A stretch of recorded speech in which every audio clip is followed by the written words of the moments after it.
The initial start of the riots, the civil disturbance, I was actually at the hospital. My wife was in labor, my daughter was about to be born. We call her a riot baby because she was born on the day of the riots. So the initial start of it, and the verdict came out from the Rodney King incident. The riot started, and I remember watching that from the hospital room. And then the next day I was out the door, I was back at work, and it was just crazy. For days and weeks and months on end, we were going from fire to fire to fire to incident after incident. There was still so much unrest and shootings and looting, and just a crazy time in the city of Los Angeles. And it was a dangerous time, especially for the most part, people like firefighters, but it was that any source of authority, anybody that had a badge was at risk. We had a battalion chief with an axe sent through the roof of the sedan of the battalion chief's car. We had one of our firefighters get shot during the riots. We had others being held at gunpoint.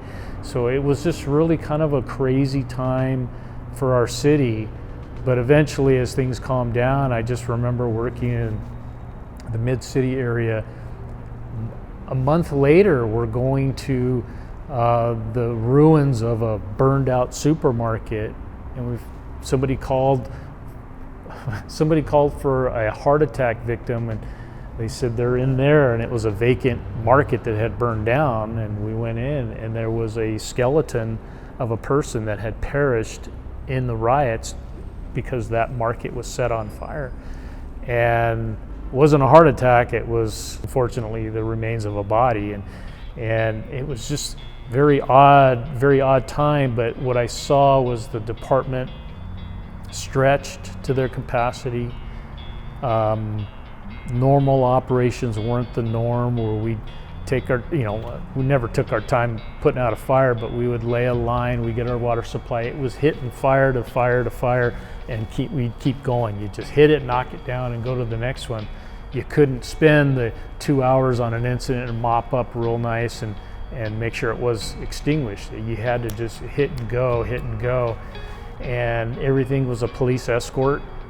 I remember having CHP and LAPD in our firehouse, and they would roll out the door every time we'd go to an incident, medical call.